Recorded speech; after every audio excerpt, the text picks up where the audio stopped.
You're listening to KZSC's Voces, Críticas, Critical Voices. I am your producer and host, Silvana Falcone. I'm here with Bristol Cave LaCoste. Bristol is a PhD candidate in history with a designated emphasis in Latin American and Latino studies here at UC Santa Cruz. She studies prostitution and sexual policing within immigration policy of the late 19th and early 20th century. When she's not reading history, she's usually sewing it and makes most of her vintage-tinged wardrobe. Alongside dissertation writing this year, she is teaching a course in spring quarter on freedom and race at Cowell College and will be teaching queer history in the USA this summer. I've invited her on the show to talk about her research. Bristol will be presenting some of her research at an upcoming CLRC student forum called Navigating Borders, Labor, and Home in a few weeks on Thursday, April 26th from 6 to 8 p.m. at the Santa Cruz Museum of Art and History. The Santa Cruz Museum of Art and History is located at 708 Front Street,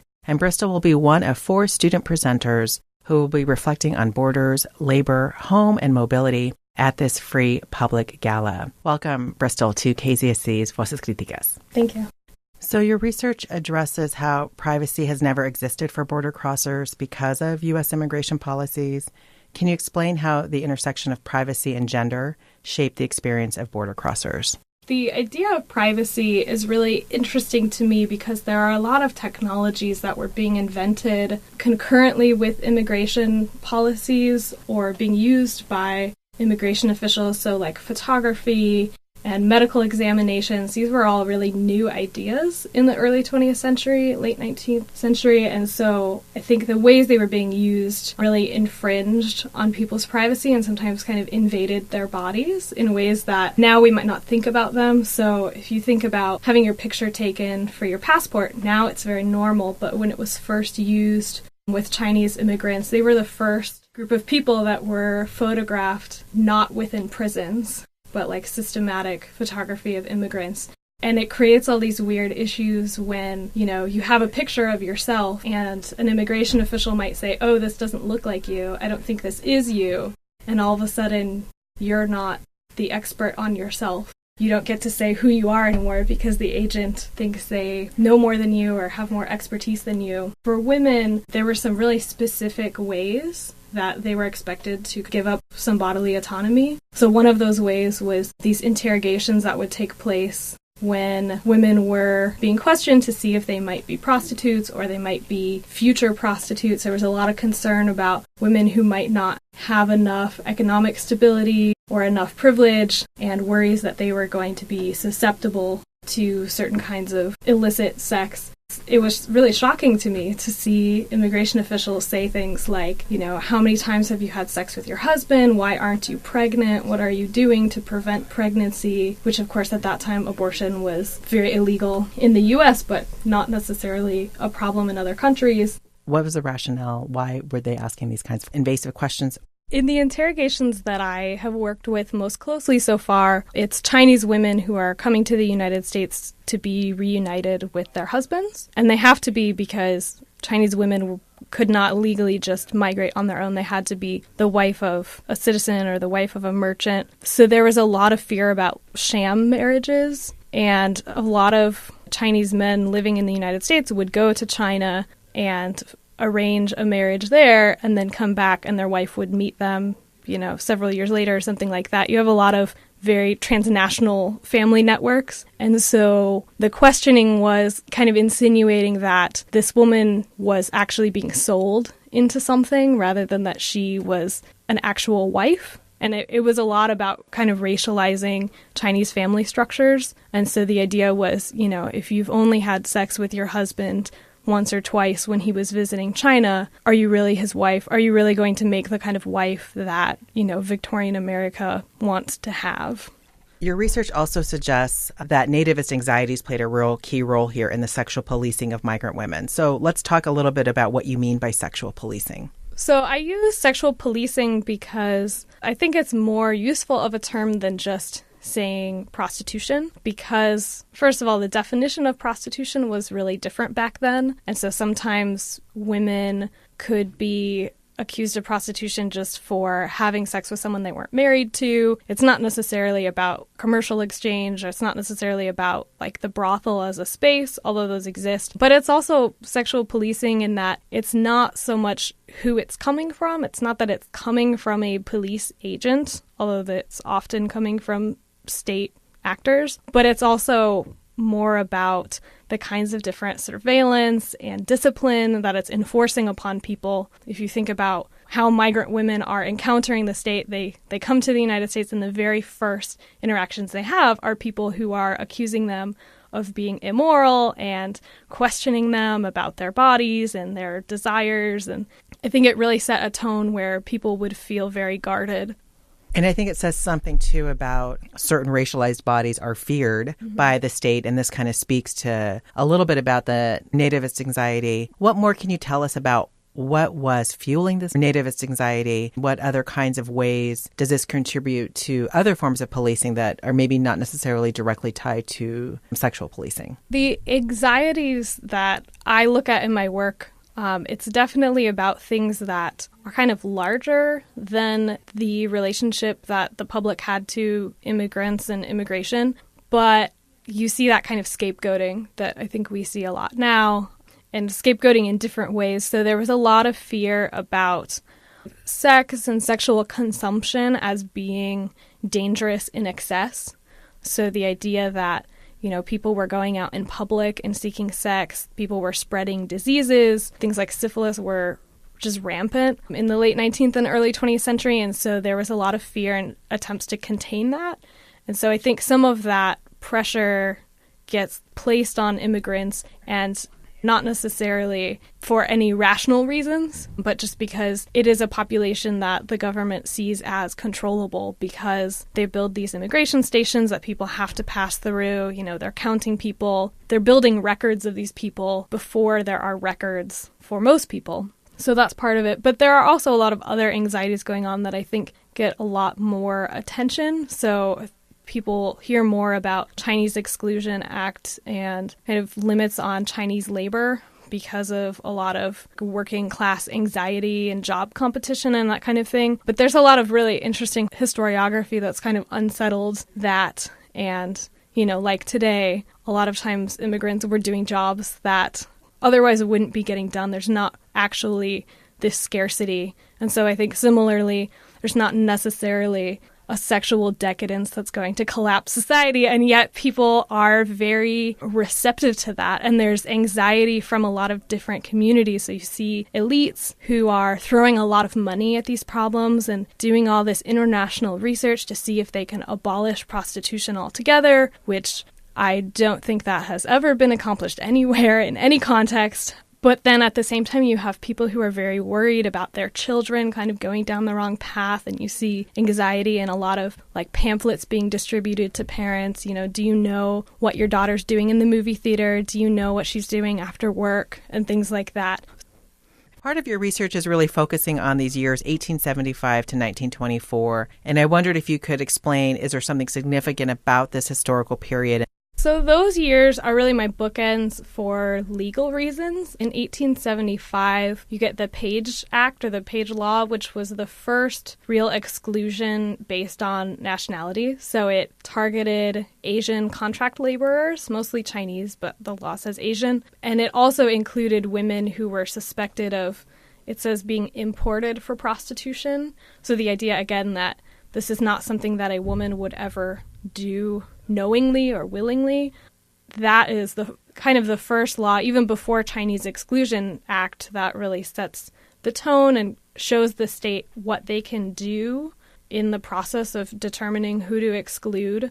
So they're still figuring out what interrogations look like, what the documentation should look like, and it's applied mostly to women. So that's 1875. And then 1924 is the National Origins Act. So at that point, immigration gets really limited, almost entirely cut off from Asia, but then European immigration is really limited by quotas. So then it becomes a little bit less about kind of this morals policing and more like a numeric exclusion. I'm also trying to look at what life is like for immigrants after they're living in the U.S. And so, it's not just about the entry points.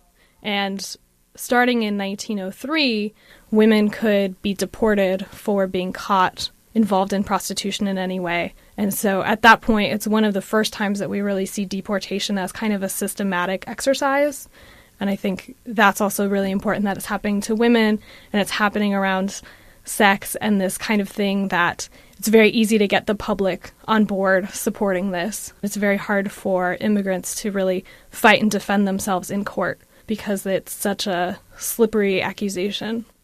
You're listening to Bristol Cave LaCoste, a PhD candidate in history with a designated emphasis in Latin American and Latino studies here at UC Santa Cruz. She studies prostitution and sexual policing with an immigration policy of the late 19th and early 20th century. So given this historical period, we would presume there's also a European migration happening. Are they having the same experience as those who are crossing the U.S.-Mexico border? Why or why not? I actually try really hard to study San Francisco, New York, and different places along the U.S.-Mexico border, not so much to compare them, but because I'm trying to look at how immigration law gets federalized. So how does it become a federal national project that's consistent when all of these border spaces are really different and they're dealing with different communities, and so there's kind of these local pressures going on, and then the kinds of things that they're doing to Chinese women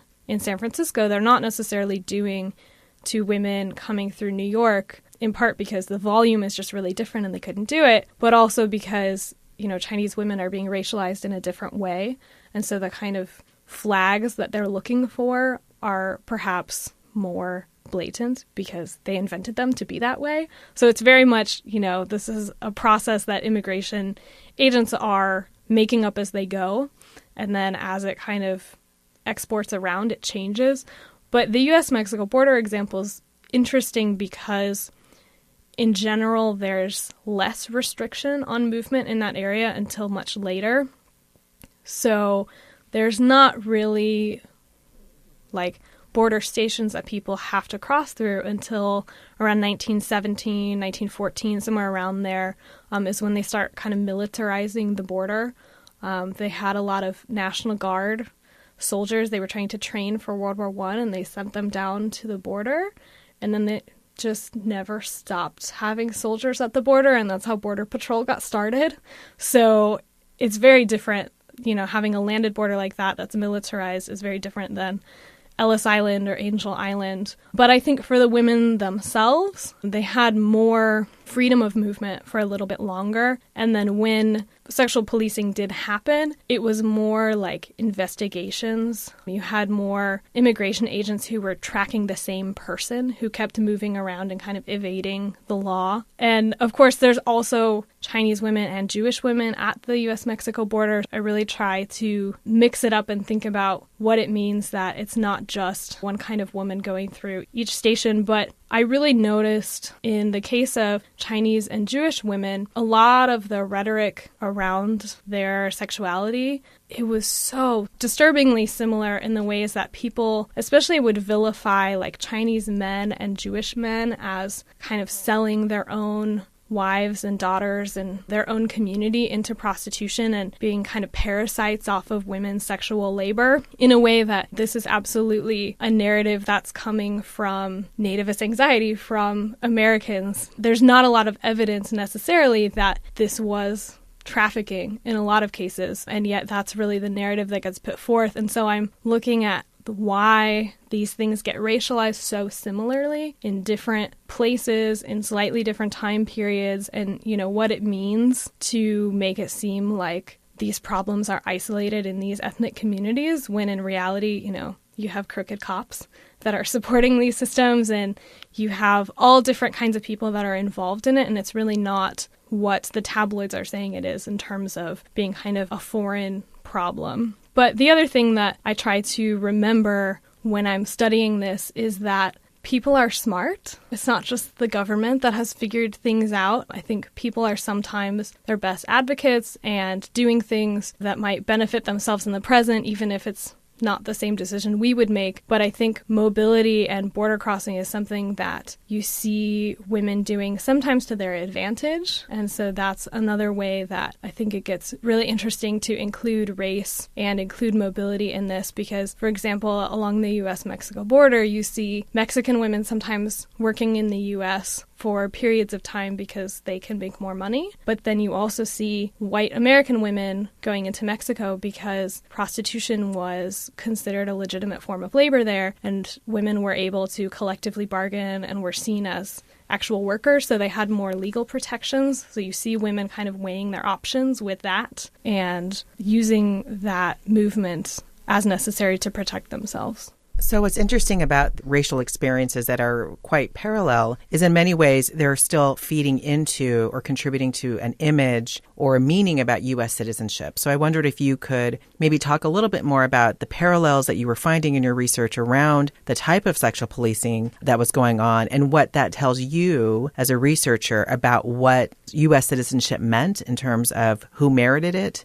There's definitely ideas about work and what makes you kind of a respectable citizen, what makes you a contributing citizen. And of course, women who were engaging in prostitution were never considered to be a good part of that. I do think the most important message that immigrants were receiving at this time is just that citizenship is contingent, that they could lose their citizenship. They don't even always know the rules about what they could lose their citizenship for. You see this, for example, American white women who married immigrants could also forfeit their citizenship in that act. And those laws were changing so often that sometimes people didn't even know what was going on. But I also think citizenship is a really interesting concept for me to problematize in my work because I think for women at this time it meant a really different thing because women didn't have a lot of legal protections. They couldn't vote. Citizenship became kind of this ideal that they could participate in socially, but it didn't mean the same thing as politically. So as we can see today, the immigration debates are nowhere near resolution, and we have kind of this rise of xenophobia and nationalism. In what ways do you think, as a historian, these historical issues that you're exploring should provide us the context in which to understand this contemporary moment? I think that the history is so important because it reminds us, first of all, that the debates that we're having and the questions that we're asking are not really new.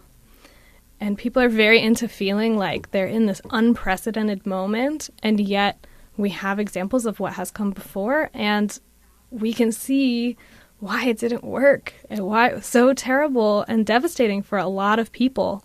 When you look at these immigration exclusion laws, you see how much, agents were making it up as they went, and people were falling through the cracks all the time and did not have a lot of recourse. And you also see that, if the goal was to stop prostitution, they totally didn't succeed in that either. So it really makes you question what the state's goal actually was. And if the state's goal was to instill a lot of fear in people and to make them feel like they had to abide by some sort of moral conformity, I think they might have been more successful in that. But is that the kind of country that we want to be living in and bragging about? I think it also makes me realize kind of how far right the immigration conversation is right now. And people that are really demanding immigrant justice are just not being listened to by so many people. I think that's really a shame. And I think looking historically and thinking through this can really perhaps help people understand it better if they feel a little bit more removed from it, because we're not talking about things that happened in your backyard. We're talking about things that happened in somebody's backyard 120 years ago. But we can see a lot of the same kinds of processes unfolding there. Because of my work, I think a lot about criminalization and who we criminalize and what that label really means. And I think it's also worth noting when you're studying, I use the word prostitution because I'm looking historically, but in the present, we would call it sex work. And I think a lot of people don't even really question that criminalization now. And yet, when you do any amount of research, any amount of actually listening to people who do that work, you learn a lot about all the kind of ingrained biases that I think really need to be re-examined and undone. And that's another kind of contemporary fight that I think is really not in the public conversation as much as it needs to be. Well, I think if anything, your research is showing us that the contemporary moment should never be decontextualized from the historical record. And I think that's a really rich contribution from your work, especially as we're thinking and working our way through these ongoing immigration debates. So thank you so much, Bristol, for coming on the show to talk about your research. I wondered if you had any final comments that you would like to share. Well, I'm very excited to be speaking later this month at the CLRC event, and I hope that people come. I do have a really interesting case file that I'll be talking about that I did not really mention today, so I'm keeping people in suspense about it. And also, if you are a student looking for a summer class, I'll be teaching Queer in the USA, which is a new class. It's never been taught before, and it's going to be a whole lot of different sexuality and sexual policing topics besides this. Well, great. Thank you so much for coming on. Thank you.